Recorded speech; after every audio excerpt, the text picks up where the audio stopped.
الحمد لله نحمده ونستعينه ونستغفره ونعوذ بالله من شرور أنفسنا ومن سيئات أعمالنا من يهد الله فلا مضل له ومن يضلله فلا هادي له ونشهد أن لا إله إلا الله وحده لا شريك له ونشهد أن سيدنا وسندنا وحبيبنا وحبيب ربنا وطبيبنا وطبيب قلوبنا محمد صلى الله عليه وسلم وعلى آله وصحبه أجمعين. قال الله تبارك وتعالى في كلامه المجيد وفرقانه الحميد: إن الله وملائكته يصلون على النبي يا أيها الذين آمنوا صلوا عليه وسلموا تسليما. اللهم صل على محمد وعلى آل محمد كما صليت على إبراهيم وعلى آل إبراهيم إنك حميد مجيد.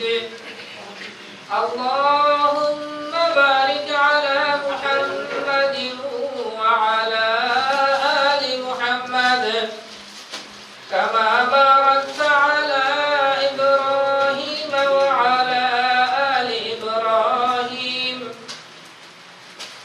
إنك حميد مجيد. সম্মানিত মুসল্লিয়ানে কেরাম, আল্লাহ সুবহানাহু ওয়া তাআলার অসংখ্য গণিত শুকর যে মহান মুনিব আমাদেরকে পবিত্র রমজানুল মুবারকের রোজাগুলো রাখার তৌফিক দান করেছেন, আলহামদুলিল্লাহ।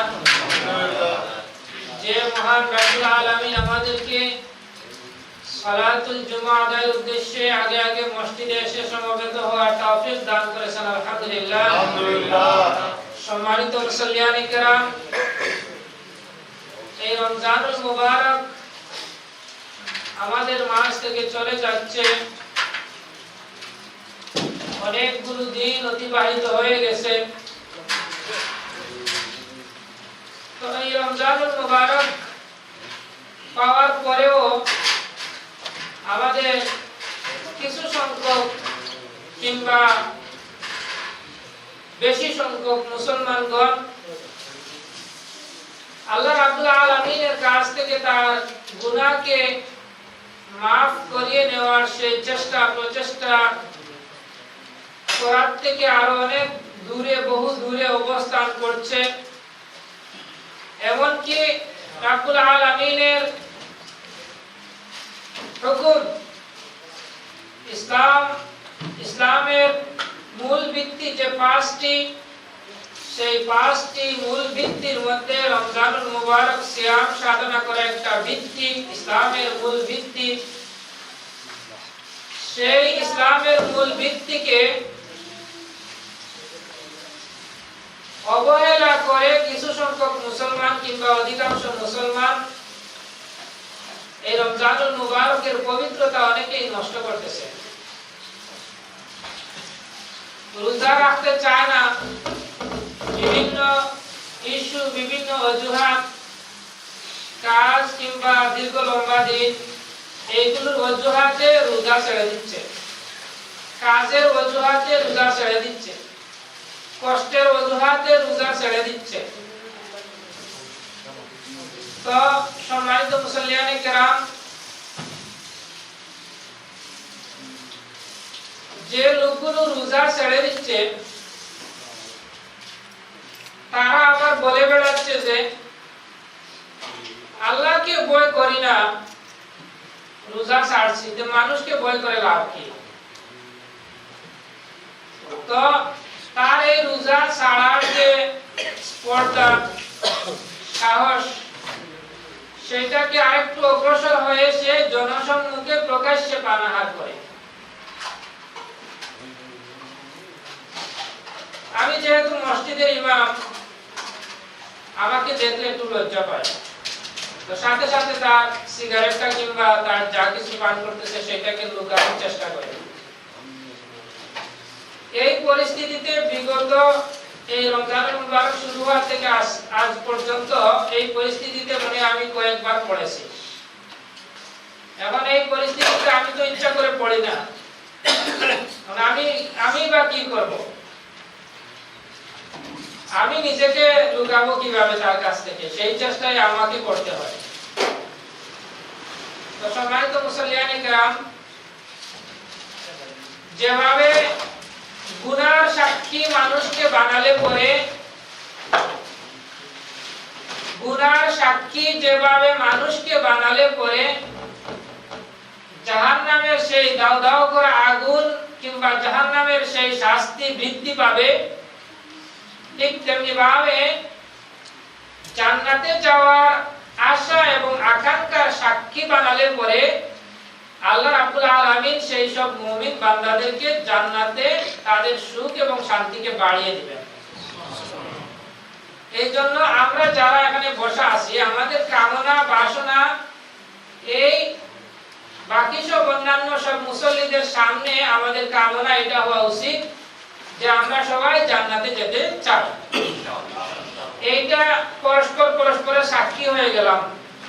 এই কামনাটা যদি আমাদের হৃদয়ের মধ্যে থাকে এবং এই জান্নাতে যাওয়ার আকাঙ্ক্ষার জন্য যদি অন্যদেরকে সাক্ষী রাখি এই জগতে যে আমি জান্নাতে যাইতে চাই, সেই কথাটা প্রকাশ্যে বলার কারণে আরো অনেক আমার কাছে সাক্ষী হয়ে গেল, আল্লাহ রাব্বুল আলামিনের জন্য এরা সাক্ষী হয়ে গেল যে আমার হৃদয়ের মধ্যে জান্নাতের কামনা আছে, বাসনা আছে।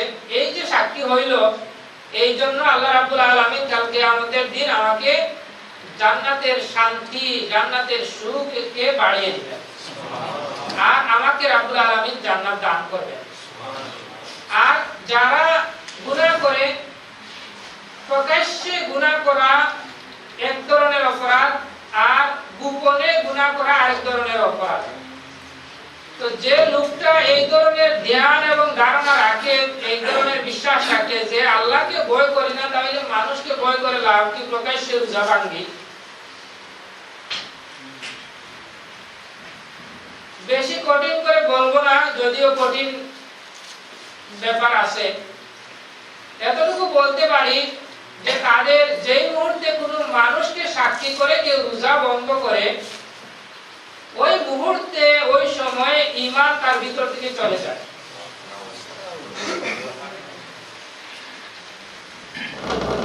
সম্মানিত মুসল্লিয়ানে কেরাম, কেউ যদি চ্যালেঞ্জ করে রোজা ছাড়ে যে আমি তো রোজা ছাড়বই, কে আমাকে রোজা রাখাবে, অস্বীকার করে যদি সেই রোজাকে ভাঙে, তাহলে সে আর ঈমানদার নাই। কেউ যদি অপরাধ বোধ করে রোজা ভাঙে, আবার অপরাধ বোধ করে, আবার সে তওবা করে, আবার সে ফিরে আসে রাব্বুল আলামিনের কাছে, আল্লাহ রাব্বুল আলামিন তাকে ক্ষমা করতে পারেন। কিন্তু যদি প্রকাশ্যে রোজা ভাঙে এবং এই রোজা ভাঙার সাক্ষী রাখে, তাহলে আল্লাহ এত সহজে ক্ষমা করবেন না, কারণ সাক্ষী রয়েছে। এই জন্য সম্মানিত মুসল্লিয়ানে কেরাম, যেসব ভাইয়েরা না বুঝে প্রকাশ্যে পানাহার করে, এই রমজানুল মুবারকের দিনের মধ্যে প্রকাশ্যে পানাহার করে, আল্লাহকে তো ভয় করেই নাই, আবার ওই যে ভয় যে করে নাই, গুনাহ যে করতেছে সেইটার আবার এই জগতের মানুষকে সাক্ষী রাখতেছে, এদের জন্য ভয়াবহ শাস্তির ব্যবস্থা রয়েছে। এদের জন্য কঠিন শাস্তির ব্যবস্থা রয়েছে। শুধুমাত্র আল্লাহ পাক কোরআনুল কারীমের বিভিন্ন আয়াতের মধ্যে যে কথাগুলো বলছেন, নিজের থেকে বানিয়ে বলার তো প্রশ্নই আসে না, আর কোন কিচ্ছা কাহিনী দিয়ে বোঝানোর প্রশ্নই আসে না, দরকার পড়ে না। আল্লাহ রাব্বুল আলামিন যে কথাগুলো কোরআনের মধ্যে ওই জাহান্নামের শাস্তির ব্যাপারে বলছেন, সেগুলো একটু পড়ে শুনে দেখে হৃদয়, শরীর, মন থরথর করে কাঁপতেছে। সম্মানিত মুসল্লিয়ানে কেরাম, ইসলামের এই মূল রুকনগুলোর মধ্যে একটা রুকন রমজানুল মুবারকের রোজা। এই রোজাগুলোকে প্রকাশ্যে ভেঙে দিলে, রোজাগুলোকে প্রকাশ্যে পানাহার করলে অবশ্যই আল্লাহ রাব্বুল আলামিনের পক্ষ থেকে শাস্তি পাইতে হবে। আর সেই শাস্তির বর্ণনা রাব্বুল আলামিন কালামে হাকিমের বিভিন্ন আয়াতের মধ্যে দিয়েছেন। আমি রাব্বুল আলামিনের সেই আয়াতগুলোর মধ্যে যাওয়ার পূর্বে রাসূলুল্লাহ সাল্লাল্লাহু আলাইহি ওয়াসাল্লামের দুই একটা হাদিস আপনাদের সামনে বলতে চাই। আর সেই হাদিসগুলো পাঠ করার পরই আমি আল্লাহ রাব্বুল আলামিনের কালামে হাকিমের মধ্যে এই জাহান্নামের শাস্তি সম্পর্কে কি বলা হয়েছে সেই কথাগুলো বলার চেষ্টা করব। ওয়ামা তাওফীকি ইল্লা বিল্লাহ, আলাইহি তাওয়াক্কালতু ওয়া ইলাইহি উনীব। বুখারী এবং মুসলিম শরীফের মধ্যে একটা হাদিস আছে যে রাসূলুল্লাহ সাল্লাল্লাহু আলাইহি ওয়াসাল্লাম বলেন, নারকুমুল্লাতী তুকিদুনা জুজউম মিন 70 জুজআম মিন জাহান্নাম। তোমরা দুনিয়ার মধ্যে যে আগুনটা জ্বালাও, প্রজ্বলিত করো, দুনিয়ার মধ্যে সারা পৃথিবীর সমস্ত আগুন একসাথে করে যে আগুনটি হবে, যে জ্বলন্ত অগ্নিকুণ্ড হবে, সেই আগুনটা জাহান্নামের মধ্যে যে আগুন আছে সেই আগুনের 70 ভাগের 1 ভাগ মাত্র। জাহান্নামের মধ্যে আল্লাহ রাব্বুল আলামিন যে আগুনের ব্যবস্থা করে রেখেছেন, সেই আগুনের 70 ভাগের 1 ভাগ মাত্র হলো এই পৃথিবীর সমস্ত আগুন। قالوا يا رسول الله وكان كانت لكافية قال فإنها فضلت ب69 جزءا। আল্লাহ রাব্বুল আলামিন জাহান্নামের মধ্যে যে আগুন রেখে দিয়েছেন, সেই আগুনকে রাব্বুল আলামিন 69 ভাগে ভাগ করেছেন। সেই 69 ভাগ আগুন আল্লাহ রাব্বুল আলামিন জাহান্নামীদের জন্য রেখে দিয়েছেন, আর 1 ভাগ আগুন মাত্র এই দুনিয়ার মধ্যে দিয়েছেন। আর এই 1 ভাগ আগুনের যে তাপ, এই 1 ভাগ আগুনের যে কার্যকারিতা, সেটাকে যদি আমরা একটু দেখি, তাহলে যখন কোনো বনের মধ্যে আগুন লাগে, এই জগতের সমস্ত ফায়ার সার্ভিস একসাথে হয়েও সেই আগুনকে নির্বাপিত করতে পারে না, নিভাতে পারে না। কারো গায়ে যদি হঠাৎ আগুন ধরে যায়, তাহলে সাথে সাথে অনেক ব্যবস্থা নেওয়ার পরেও সেই আগুনকে দমানো যায় না। আর এই দুনিয়ার আগুন যখন মানুষের গায়ে লেগে যায়, তখন সাথে সাথে মানুষকে পুড়িয়ে একদম ছারখার করে ফেলে। এই আগুনকে মানুষ সহ্য করতে পারে না, কখনো পারবে না। কাউকে তার সুস্থ মস্তিষ্ক থাকা সত্ত্বে এই আগুনের মধ্যে ফেলে দেওয়ার চেষ্টা করা হলে তাকে পালানো যাবে না, সে করতে চাইবে না। আর এই সারা পৃথিবীর আগুনের চেয়ে 70 গুণ বেশি শক্তিশালী সম্পন্ন যে আগুন, শক্তি সম্পন্ন, সে আগুনে আমরা কিভাবে জ্বলবো? রাসূলুল্লাহ সাল্লাল্লাহু আলাইহি ওয়াসাল্লাম সেই আগুনকে ঠান্ডা করার একটা কৌশল আমাদেরকে বলেছেন। আর সেইটা হলো রাসূলুল্লাহ সাল্লাল্লাহু আলাইহি ওয়াসাল্লাম বলছেন যে আবরিদু বিসসালাহ ফাইন্না শিদ্দাতাল হুররি মিন ফিহি জাহান্নাম। তোমরা জাহান্নামের সেই কঠিন দাউ দাউ করে আগুনের তাপকে তোমরা ঠান্ডা করতে পারবে একটা মাত্র জিনিস দ্বারা, আর সেটা হলো সালাত, সেটা হলো নামাজ। তোমরা সেই নামাজের মাধ্যমে জাহান্নামের সেই কঠিন দাউ করা আগুনের তাপকে ঠান্ডা করতে পারবে। কারণ জাহান্নামের সেই দাউ করা আগুন কে ঠান্ডা করার মতো আর কোনো ব্যবস্থা নেই।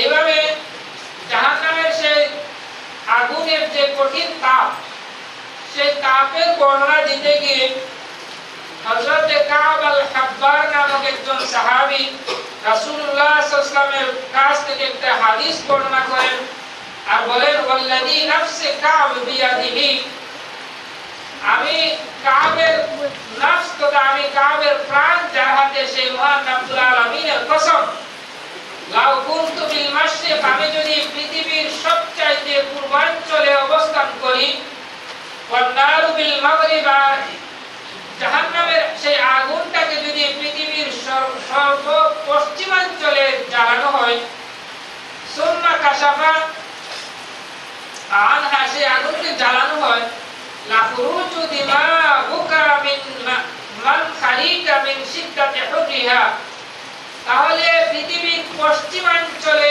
জ্বলন্ত জাহান্নামের সেই আগুনের দাউ করা তাপের কারণে পৃথিবীর পূর্বাঞ্চলে অবস্থিত ব্যক্তির তার শরীরের সমস্ত অঙ্গ প্রত্যঙ্গ সহ তার মগজ পর্যন্ত কুতরাইতে থাকবে। দাউ করা সেই জ্বলন্ত অগ্নিকুণ্ডের তাপের কারণে তার শরীরের সবকিছু দাউ করতে থাকবে, পুড়তে থাকবে, আর তার মগজ পর্যন্ত উতরাইতে থাকবে। ইয়া কওমি হাল লাকুম বিহাযা কিরারা, হে জাতি, কিভাবে সেটাকে তোমরা সহ্য করবে? এইভাবে জাহান্নামের সেই কঠিন শাস্তির বর্ণনা রব্বুল আলামিন সূরাতুল মাআরিজের 15 এবং 16 নম্বর আয়াতের মধ্যে দিচ্ছেন। জাহান্নামের সেই কঠিন দাউ করা আগুনের কষ্টের কথা, কিভাবে সেই আগুনটা তার লেলিহান শিখা কিভাবে দাউ করবে, কিভাবে আক্রমণ করবে, কিভাবে তাপ বৃদ্ধি করবে, সেই কথাগুলো রব্বুল আলামিন সূরাতুল মাআরিজের 15 এবং 16 নম্বর আয়াতের মধ্যে বলছেন। কাল্লা ইন্নাহা লাযযা নাযাআতাল লিশ-শাওয়া, কাল্লা ইন্নাহা লাযযা, জাহান্নামের মধ্যে যে আগুন থাকবে সেটা শুধু লেলিহান শিখা অর্থাৎ দাউ করতে থাকবে আর আওয়াজ করতে থাকবে। নাযাআতাল লিশ-শাওয়া, সেই আগুন মানুষের শরীরের অঙ্গ প্রত্যঙ্গ, চামড়া, মাংস, হাড্ডি জ্বালিয়ে পুড়িয়ে একদম সারখার করে দিবে।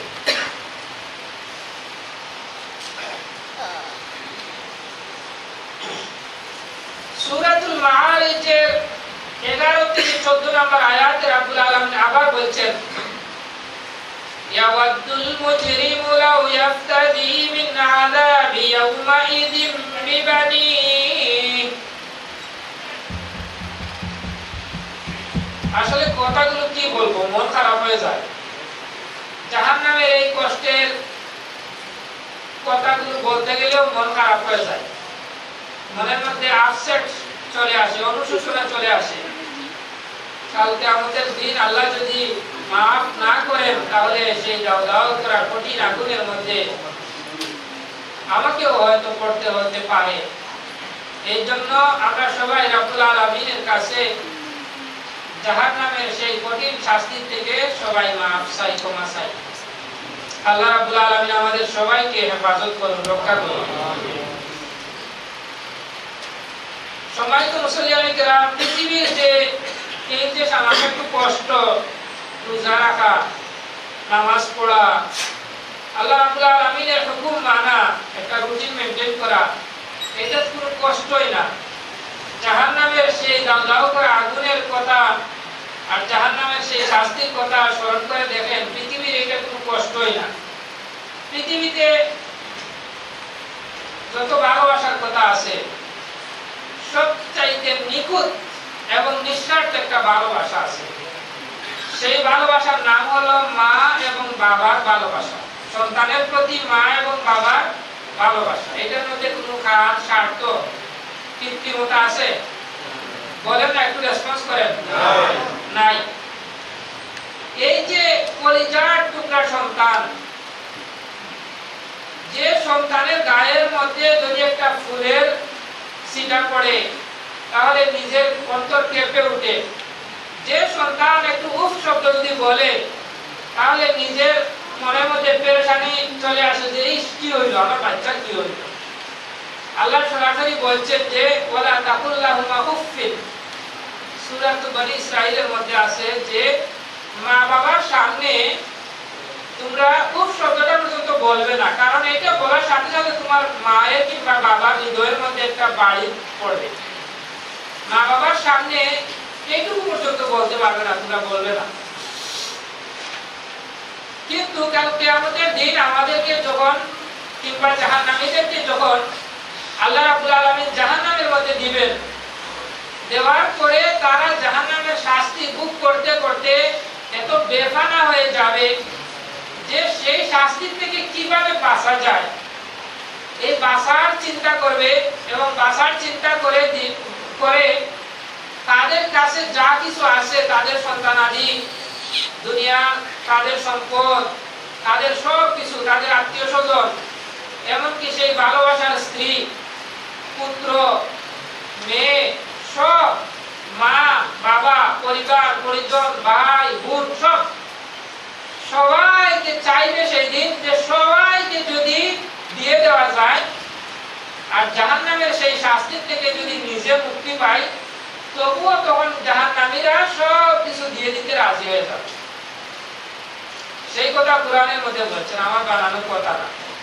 ইয়াওয়াদুল মুজরিমু লাউ ইয়াফতাদি, মুজরিমরা গুনাহগাররা চিন্তা করবে যদি তাদের দেওয়া সম্ভব হইতো, ফিদিয়া দেওয়া সম্ভব হইতো, তারা যদি দিতে পারতো, মিন আযাব ইয়াউমাইদিন বিবানি, ওই জাহান্নামের সেই আযাবের জন্য, সেই আযাব থেকে মুক্তি পাওয়ার জন্য, বিবানি তাদের সন্তানাদিদেরকে, ওয়া সাহিবাতিহি তাদের স্ত্রীদেরকে কিংবা স্বামীদেরকে, ওয়া আখিহি তাদের ভাই বন্ধুদেরকে, ওয়া ফাসিলাতিহি আল্লাতী তুওয়ি আর পরিবারের সমস্ত মানুষকে, যে মানুষগুলো তাকে ঠাঁই দিয়েছিল, তাকে তার জীবন গঠন করার জন্য সহযোগিতা করেছিল, তার জীবনকে বড় করেছিল, তাদেরকে লালন পালন করেছিল, পরিবারের কর্তা ব্যক্তি সবাইকে দিয়ে দিতে চাইবে।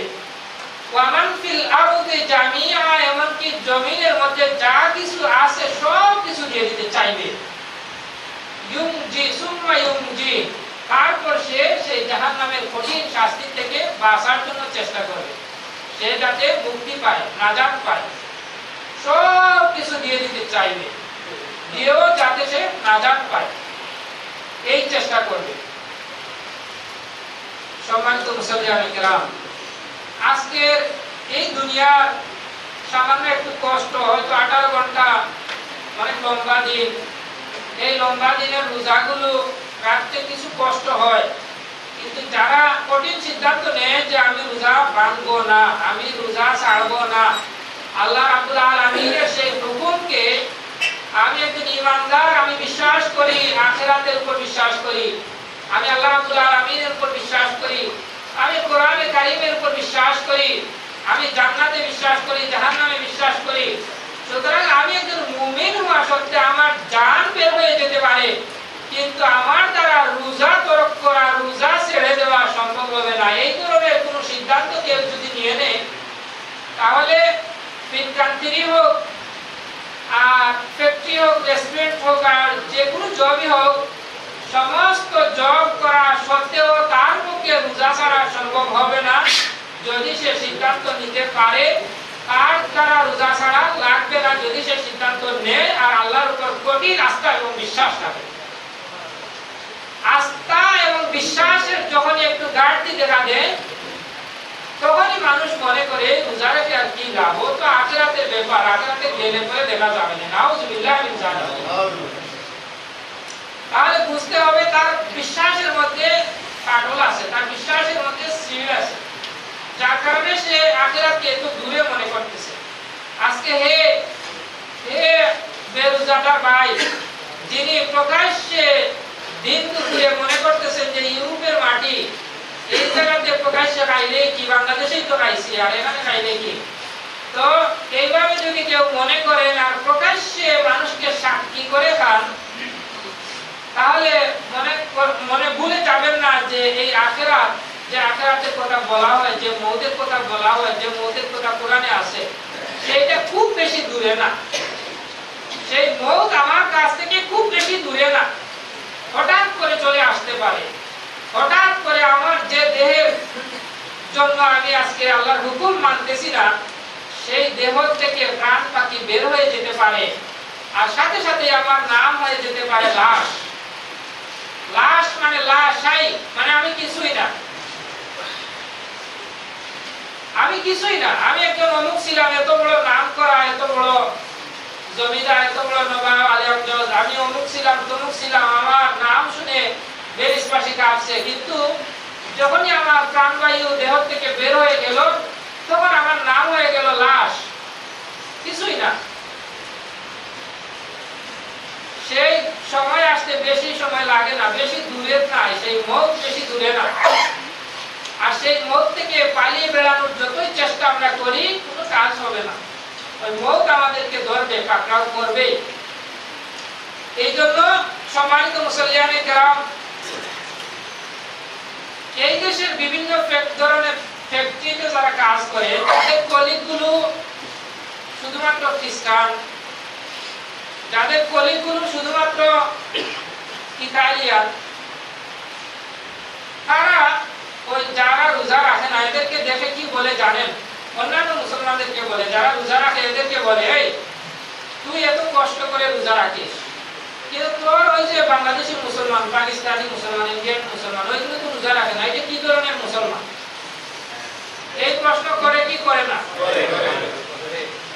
করার পরে যে মুমিন ভাইটা রোজা রাখে, নামাজ পড়ে, টাইম হইলে মালিকের কাছে পাওয়া চায়, সময় চায় যে আমার একটু সময় যে আমি বেগারে করি, সে সারাদিন রোজা রাখে, না খেয়ে উপবাস করে, তখন ওই ইতালিয়ান মালিক চিন্তার মধ্যে পড়ে যায় যে ওইটা কি ধরনের মুসলমান। তো ওই যে ইতালিয়ান, সে কিন্তু একজন খ্রিস্টান,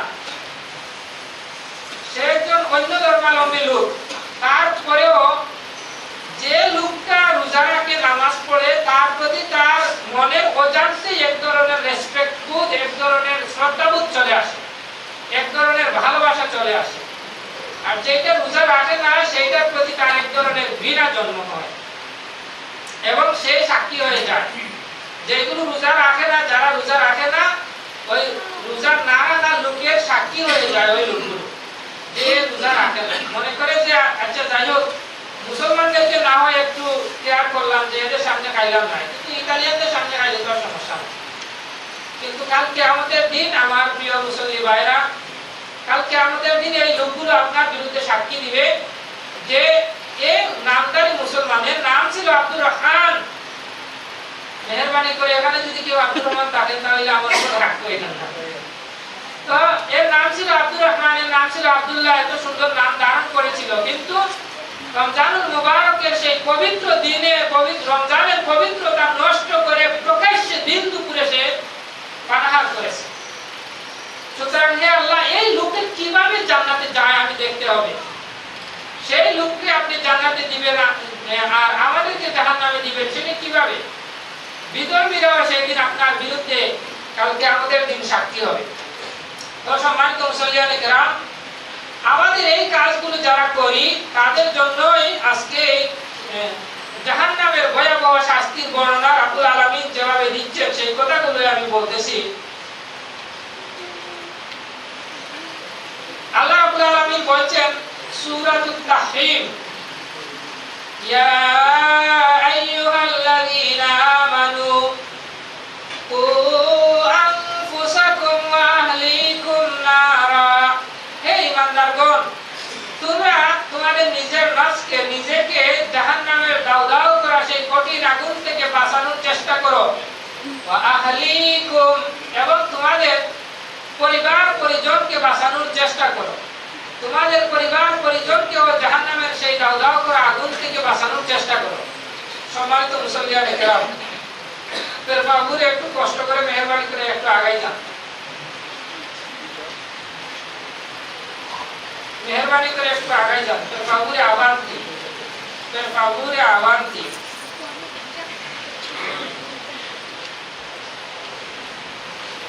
আসলে আগাইতে একটু কষ্ট হয়। আমরা যখন এক জায়গায় বসে যাই তখন আরেকটু আগাইতে একটু কষ্ট হয়। এই কষ্টের কথা আল্লাহ রাব্বুল আলামিন জানেন, এবং জানার পরে আল্লাহ রাব্বুল আলামিন কুরআন কারীমের মধ্যে বলছেন যে তোমরা যখন কোন একটা দ্বীনি মাজলিসের মধ্যে বসো, তখন যখন তোমাদেরকে বলা হয় যে একটু আগাও বা আরেকজনকে একটু জায়গা করে দাও, তাহলে তোমরা আল্লাহর ওয়াস্তে জায়গা করে দিবে। আর যদি তোমরা জায়গা করে দাও ইয়াফসাহিল্লাহ, তাহলে আল্লাহ রাব্বুল আলামিন তোমাদের জন্য জান্নাতের মধ্যে জায়গা বাড়িয়ে দিবেন। এই জন্য কোরআনের সেই আয়াত দ্বারা আপনাদেরকে আমি বলতে চাই, আপনারাও একটু জায়গা করে দেন, ইনশাআল্লাহ আল্লাহর ওয়াস্তে জায়গা করে দিবেন, যাতে দুজন মানুষ বেশি নামাজ পড়তে পারে।